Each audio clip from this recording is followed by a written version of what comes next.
Please do subscribe to Prajabheri News Channel.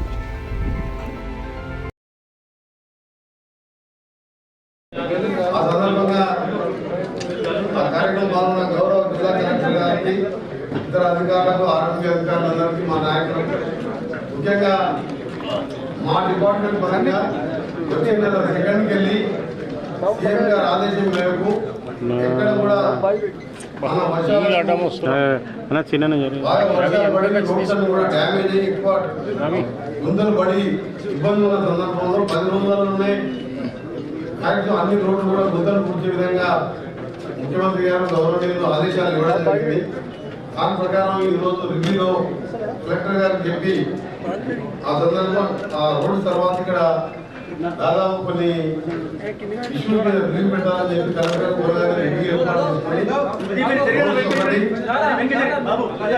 రోడ్డుతో పాటు national highway అది బోధన ఇంకా మంచిర్యాల జిల్లాలో కానీ ల్యాండ్ ఎక్విటీ సంబంధించిన సమస్యల మీద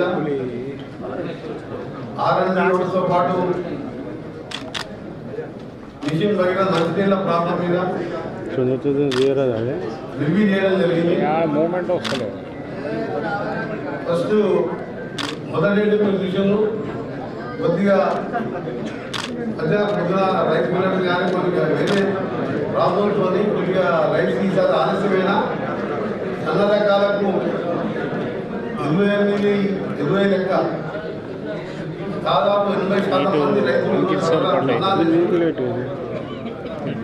2 ఆ ధర రావడం ఇవాళ రాష్ట్ర వ్యాప్తంగా కాళేశ్వరం ప్రాజెక్టు మోటార్ కూడా ఆన్ చేయకుండానే 1,50,00,000 ధాన్యం పండించి చరిత్ర సృష్టించిన తెలంగాణ రైతులకు ఈ సందర్భంగా శుభాకాంక్షలు తెలియజేస్తూ కాళేశ్వరంతోనే పండింది 1,00,00,000 ఎకరాలను గత ప్రభుత్వం చెప్పేసి సార్ కాళేశ్వరం పంపులే ఆన్ చేయలేదు. ఈరోజు గతంలో మీగడ్డ ప్రాజెక్టు కానీ వర్షాలు అనుకూలంగా పడడం సమయానికి ధాన్యం రావడం దానికి సన్న రకాలకు బోనస్ ఇస్తుంటే మమ్మల్ని ఎగతాళి చేసిన వాళ్ళకు నిజామాబాద్ రైతుల దగ్గరికి వచ్చి అడగాలని కోరుతున్నాం. హరీష్ రావు కేటీఆర్ గారు రాజకీయంగా మీకు బాధంతో అధికారం పోయిందని కానీ రైతులు ఈరోజు సంతోషంగా బోనస్ తీసుకొని మాకు ఇంత మంచి రేటు వచ్చిందని నిజామాబాద్లో గ్రామాలలో అడిగినప్పుడు వాళ్ళే చెప్తున్నారు మాకు 23 కదా మాకు ఇది వచ్చిన సన్న రకాలకు మాకు బోనస్ కూడా మాకు అమౌంట్ పడ్డది. దాదాపు 73 కోట్ల బోనస్ 73 కోట్లు అదనంగా బోనస్ ఇచ్చినాం. చెప్పిన మాట ప్రకారం ఎందుకు వేస్తున్నారు వీళ్ళు దొడ్లకి ఇవ్వలేదా? ఈ సన్న బియ్యాలే రేపు పేదవాళ్ళు కూడా ధనికుల్లాగా సన్న రకం వంటతో తినాలి. మేము ఇచ్చే పీడిఎస్ రైతుని నీళ్ళను చక్కను అక్కడనో దళాలలో రీసైక్లింగ్ చేసి అమ్ముకుంటున్నారు బయట తప్ప ఆ రైస్ తింటలేరు. హాస్టల్స్, అంగన్వాడీలు, స్కూల్స్ మేము ఇటీవల పెంచిన మెస్ ఛార్జీలు 40%. ఎప్పుడు ఏ ప్రభుత్వం నేను దాదాపు నేను 30 ఏళ్ళ ఎమ్మెల్యే ఎప్పుడు పెంచిన 5% పెంచుతారు. 40% మెస్ ఛార్జీలు పెంచి వాళ్ళకు కూడా సన్నరకం అన్ని అవసరం ఇంక్లూడింగ్ గ్రామాల్లో ఉండే పేద ప్రజలకు ఇవ్వాలని చెప్పి అనారాన్ని ప్రోత్సహిస్తూ 90% ఇక్కడ వేసింది. దాని మీద విమర్శించే వాళ్ళకు నిజామాబాద్ జిల్లానే ఉదాహరణ. అందుకనే దాని మీద కూడా రివ్యూ చేసుకోవడం జరిగింది. ఈ సందర్భంగా కలెక్టర్ గారు కూడా అభినందిస్తూ దాదాపు 254 కోట్లు మిగిలిపోయినాయి. సెకండ్ ఇంకా 3 రోజులలో దాన్ని కూడా పూర్తి చేస్తామని అధికారులు కలెక్టర్ గారు హామీ ఇవ్వడం జరిగింది. మరొకసారి కూడా వారికి పత్రికా ముఖం కూడా చెబుతున్నాం. ఎందుకంటే రైతులకు మళ్ళా వ్యవసాయ సీజన్ స్టార్ట్ అవుతుంది కాబట్టి డబ్బులకు ఇబ్బంది లేదు. అది ట్యాబ్లో ఎంట్రీతో కొద్దిగా ఆలస్యం అవుతుంది కాబట్టి దాన్ని కూడా 3 డేస్లో పూర్తి చేయాలని కూడా వారిని ఆదేశించడం జరిగింది. ఏది ఏమైనా సరే నిజామాబాద్లో మేము ఇంకా కూడా నిజామాబాద్ టౌన్ అభివృద్ధి కానీ విషయంలో కానీ ఫ్లైఓవర్ని కూడా సకాలంగా పూర్తి చేయడానికి ఒక 10 కోట్ల దాకా డ్యూస్ ఉంది. దాన్ని కూడా రేపు రిలీజ్ చేయడం జరుగుతుంది. మా ఆర్ఎండ్బి పోర్షన్ దాన్ని కూడా మే వరకు పూర్తి చేయాలని చెప్పి ఆర్ఎండ్బి అటు నేషనల్ హైవే అధికారులకు రైల్వే అధికారులకు చెప్పడం జరుగుతుంది.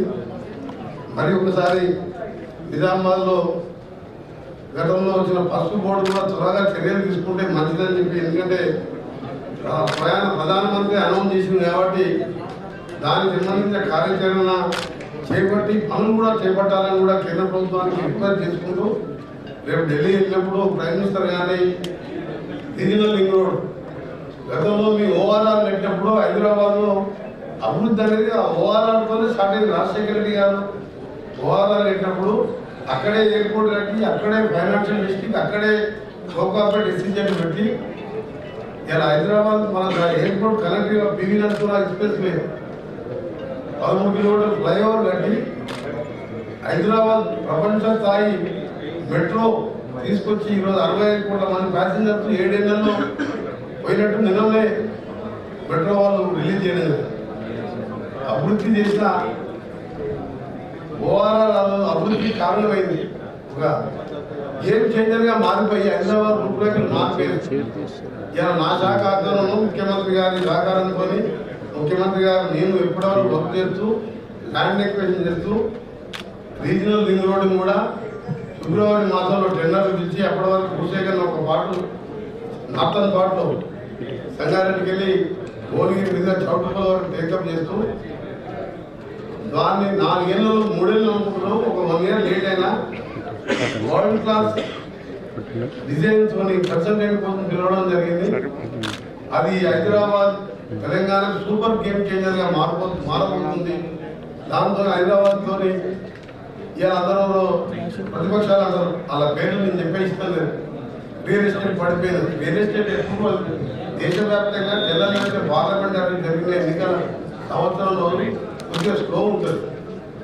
అంతే తప్ప రియల్ ఎస్టేట్ అనే కాదు, అగ్రికల్చర్ కానీ అన్నింటిలో కూడా 500 రూపాయల సిలిండర్ కూడా ఇస్తున్నారని మీరు అర్థం చేసుకోవాలి. మీరు ఏ స్థాయిలో రాష్ట్ర పరిస్థితి ఉందంటే 15వ తారీఖు నుంచి 20వ తారీఖు దాకా ఆఫీసర్స్ సెల్ ఫోన్ లో మెసేజ్ శాలరీ పడ్డదా లేదా, పెన్షనర్స్ నా పెన్షన్ పడ్డదా లేదా, సెల్ ఫోన్ ఒకటే కూర్చునేది. ఇలా 1వ తారీఖు శాలరీ తీసుకొచ్చే పొజిషన్ 10 నెలల్లో మా ముఖ్యమంత్రి గారు మా మంత్రుల మీద డిసిప్లిన్ గా ఉన్న డబ్బుని ఆదా చేసుకుంటూ పాత అప్పులకు వడ్డీ కట్టుకుంటూ ఇంట్రెస్ట్ ఇన్స్టాల్మెంట్ కట్టుకుంటూ కొత్త స్కీమ్లను ఇంప్లిమెంట్ చేస్తున్నాం. అదేవిధంగా నిజామాబాద్ జిల్లా కూడా ఇది ఔత్సాహికమైన రైతులు ఉన్న జిల్లా.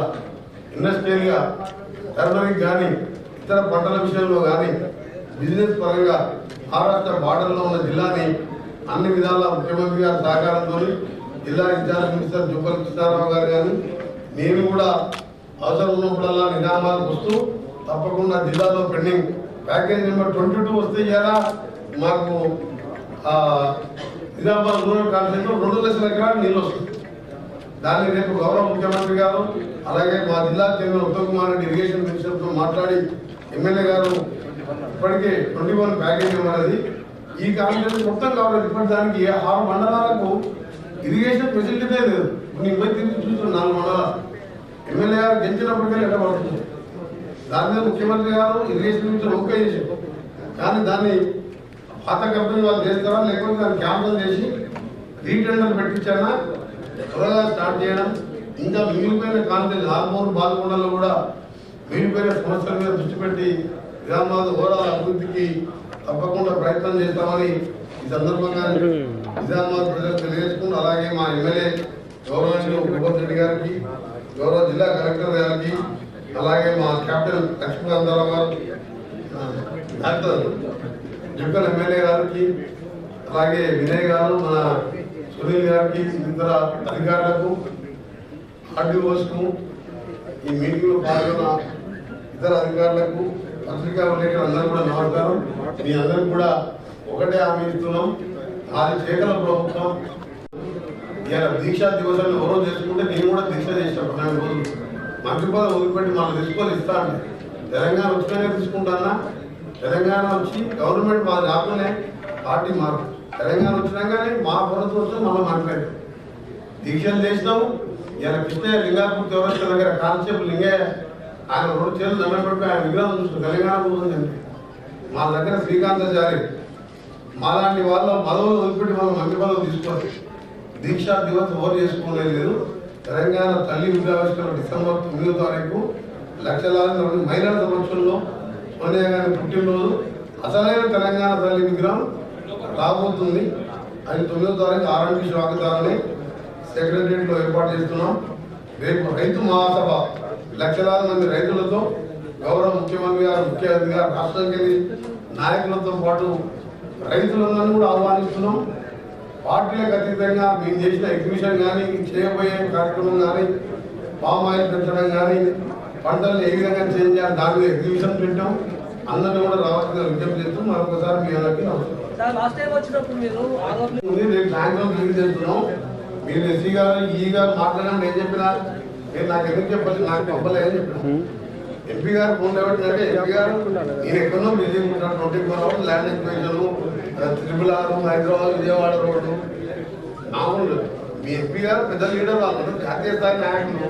మేము ఊళ్ళలో తిరుగుతూ ఉంటాం. మేము నాకు మా ఆఫీసర్ ఏమడిగినా ఏమంటే కలెక్టర్ చెప్పండి, నాకు చెప్పండి, రిజల్ట్ పంపండి, రిలీజ్ చేస్తాను చెప్పి నాకు ఎవరు పోలేదు. మీ అక్కడికి వెళ్ళి నిజామాబాద్లో ఒక అమ్మాయి ఇట్లా పనింట్లో ఇళ్ళలో పనిచేస్తున్న అమ్మాయికి ఎంబీబీఎస్ సీట్ వస్తుందని పేపర్లో చూసి నేను స్పందించి 1,40,000 రూపాయలు ఫీజు కట్టి పిలిపించి అమ్మాయితో ఫోన్లో మాట్లాడి నేనున్నానమ్మా చదివిస్తాను. అట్లా నాకు సంవత్సరానికి 100 మంది ఉంటుంది. తెలియని నెంబర్లు కూడా ఇస్తారు.